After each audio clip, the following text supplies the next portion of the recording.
కేసీఆర్ గారి సైనికుడిగా స్వచ్ఛమైన మనసుతో నిర్మలమైన హృదయంతో స్పష్టంగా నేను గతంలో చెప్పింది మళ్ళీ చెప్తా ఉన్నా. తెలంగాణ ప్రతిష్ట పెంచడానికి, హైదరాబాద్ బ్రాండ్ ఇమేజ్ ని అంతర్జాతీయం చేయడానికి,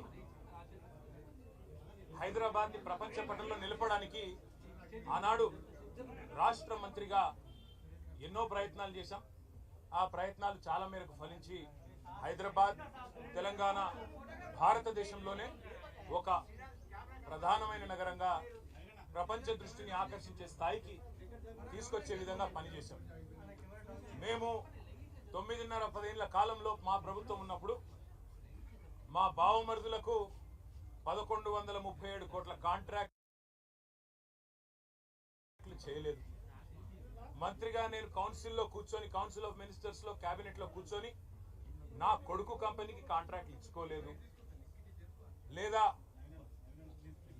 నేను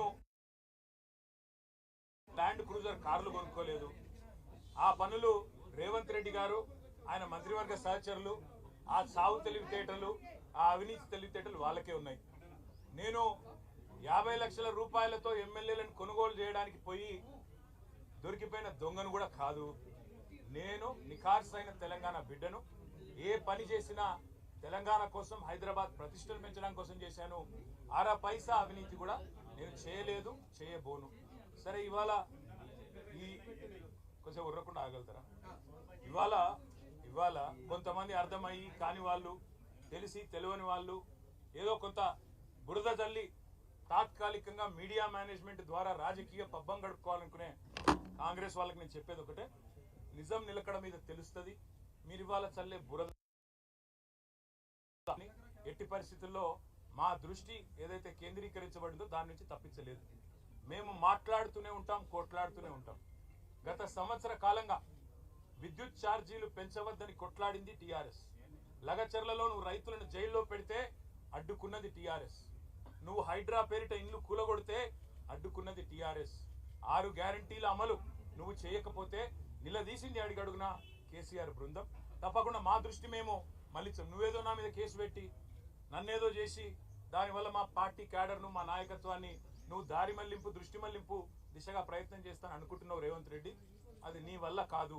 ముమ్మాటికి నువ్విచ్చిన 420 హామీలు ప్రశ్నిస్తూనే ఉంటాం.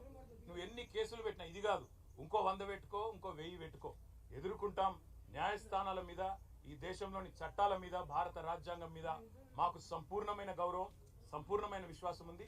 నువ్వు ఏ ప్రశ్నలన్నా అడుగు, సమాధానం మా కాడ ఉంది. ఎందుకంటే మేము నిజాయితీగా ఉన్నాం.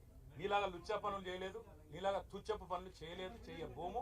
నికార్సైన తెలంగాణ బిడ్డగా, కేసీఆర్ గారి రక్తం పంచుకొని పుట్టిన కేసీఆర్ కొడుకుగా చెప్తా ఉన్నా, తెలంగాణ కోసం అవసరమైతే చస్తాను తప్ప ఎట్టి పరిస్థితుల్లో ఇట్లాంటి లుచ్చగాళ్ళ ముందు మాత్రం తల వంచను.